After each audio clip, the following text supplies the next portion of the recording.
What is up, everyone? JD here. I hope you're all doing well today. Today, I'm very excited to bring you my full review of the Sencut Serene. Let's get into it.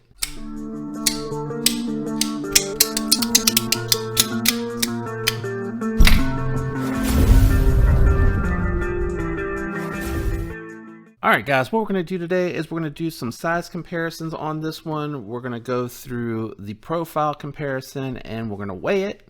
And then we're going to go ahead and jump into my thoughts and impressions. Sorry, I had stowed it for a little while in my knife case, so I always throw just a little bit of Earl on it just to keep it, it's D2. You know how it goes.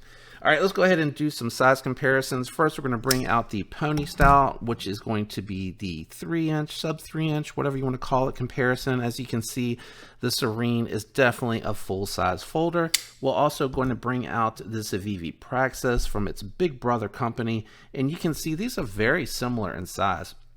I would call them identical, depending on how much you want to say the tip and the curve from the back to the front. Like, I think the Serene reaches out just a little bit further perhaps, and the tip just a little less, but it's really close. So you can tell this is a full-size button lock knife, and we'll bring the Praxis back out here in just a moment for the thickness profile comparison.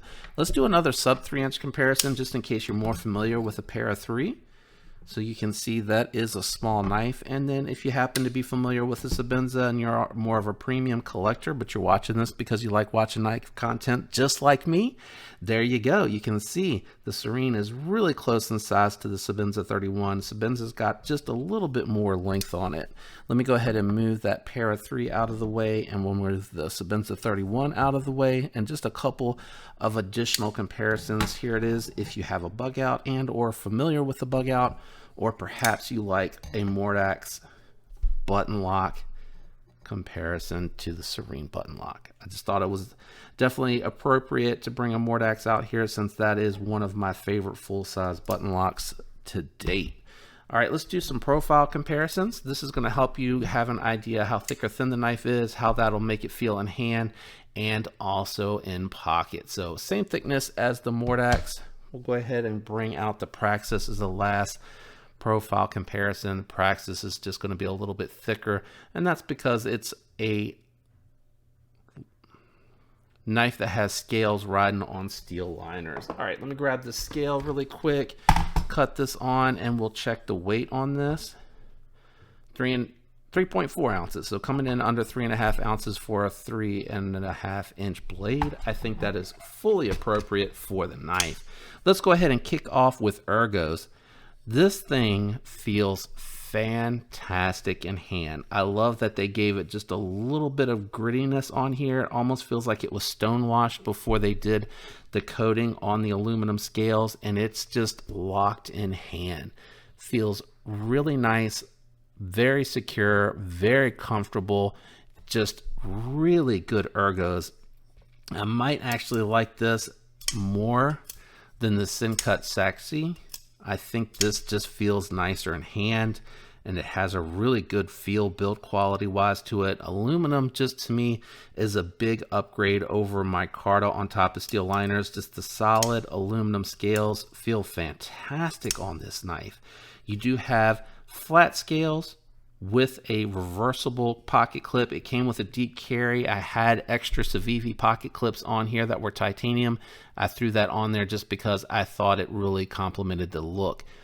The looks on this knife look way more premium than a sub $50 knife.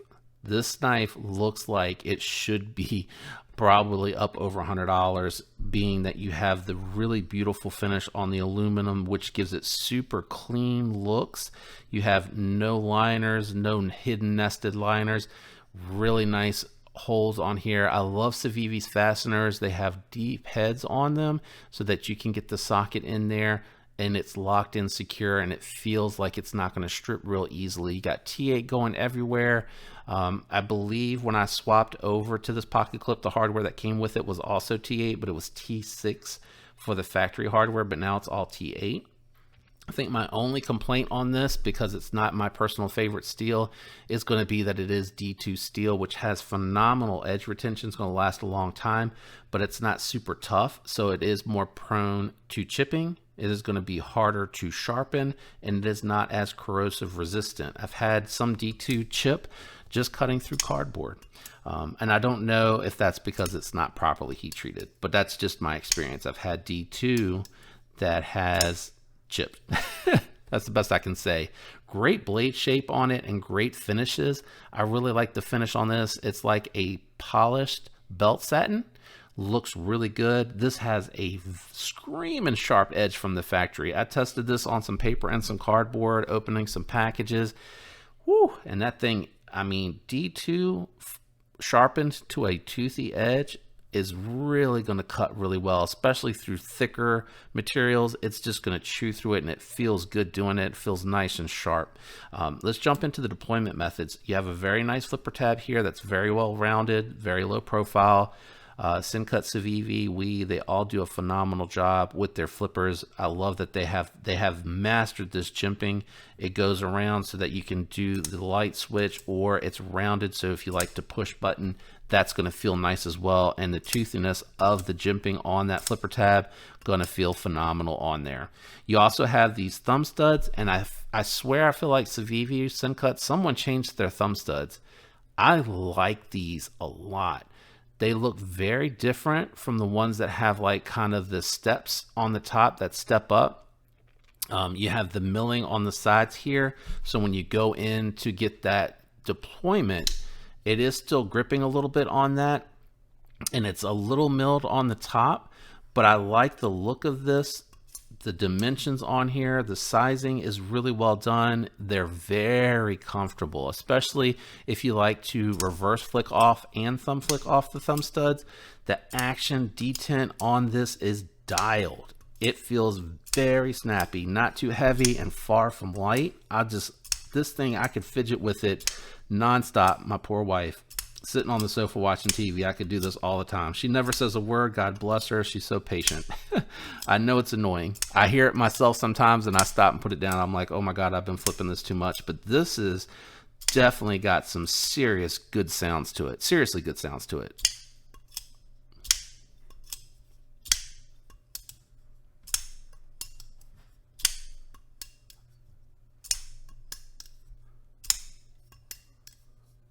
Man, lock solid, pivot, no play side to side, no lock rock up and down, and it is got just a tiny hint of lock stick, which I like on a knife that has a button lock, just a hint of it, not to where it's hard to push. You can easily overcome it. The lock stick to me just makes me feel like the tolerance is tight for that plunge lock, that it's going to be making contact very snug in the cutout for the lockout position, and that you're not going to have to worry about lock rock developing. Even some knives that I really like have developed just a hint to where you can feel it clicking. It's not moving. You can't physically see it moving. It's so minimal, but you can feel the click, because that button lock, they try to get it so smooth without any lock stick that the tolerances, they're so tight and they have to be so perfect that it just has a little hint of lock rock, and you're not experiencing that with the sub $50 Serene from Sencut. Good blade stock on it. It is a bigger knife, but it is still thin. I would say probably comparable to another big knife from Civivi that is really thin. Now, don't let the swedge fool you, but the blade stocks on these are both equally thin, even though for some reason it wants to focus down on my hand. But they feel about the same. They feel really thin. You have a thin flat ground here and a swedge, which is going to be nice because it eliminates drag. Whereas with the Sencut Serene, you have a full flat ground blade that flat ground goes all the way up, so they're able to get this to be nice and thin and slicey for a big knife. Now, I did disassemble it to clean and lube it, and with aluminum, like titanium, like steel, you can scratch it, so be mindful of that. I think I even nicked it here, but honestly, that doesn't really bother me. This is a sub $50 knife. it's gonna get scratched up, scarred up as I own it and use it. And it's just really, right now, anything under $50 is not coming close to this one. This thing is my favorite sub $50 knife. Not a big fan of the D2, but honestly, I just lube it when I go to store it. I take my oil that I use for the pivot and just align on either side and kind of work it over, and I feel like that's pretty safe. If I was super concerned, I could throw a couple of those little troll candies that come with all the knives. I could throw that in that knife case as well, and it'd be fine. You're not going to find much under $50 that's better than this. Some recommendations, though, it's going to be the CJRB Echo. That's more medium if this is too big for you. And actually, I think I have the one that my wife got me at Blade Show with me. So there you go. There's a size comparison. So more medium. It's going to be a little bit smaller in size than the Serene. So that's going to be a nice alternative recommendation. You can get the liner lock or the button lock variant from CJRB on this one for under, or right at $50. I think it's right at $50. I think they're like 52 bucks. AR RPM 9, you can get steel liners, carbon fiber, steel liners, micarta, or you can get the contoured liner lock variant, which has the nested liners. Both are outstanding knives and good recommendations. They're going to put you a little bit over 50. This one here is going to get you under 45 for D2 steel and aluminum handles. I do have a hint of lock stick on this one. Ironically, this is one example that has that, where I have that click. And the lock will not break. I have tested it. I'm not going to continue to beat on my personal knives though, but I have tested and it doesn't come loose. And I can't physically get it to show up on camera, but I can feel it clicking a little bit, which is ironic because again, it does have that lock stick on it as I graze some dead skin on my finger. So most of the time that doesn't happen when you experience a knife that has a little bit of lock stick. Usually that means the tolerance is so tight that you're not going to have that. You do not have that on the Serene. But what are your thoughts on this one? I think it's a great looking knife. I believe they have 2 or 3 color options on this one. I think it's powder coated. It's not a DLC. I think they do a powder coating on this. It feels powdery to me. And powder coating, even though I did nick the hell out of it, it just left that tiny little scratch. Powder coating usually holds up to be pretty durable, so I'm not too worried about it getting scratched. You know, I'm not out here in the field opening bags of concrete or anything like that with my pocket knives. For the most part, I use it pretty much as everyone else does, I think. I really like this one a lot. I hope you enjoyed this one. Shout out to everyone out there that leaves the likes, the comments, that is subscribed, that notification bell turned on. I appreciate all the support and I love you guys. I hope you have a fantastic week, and until next time, peace.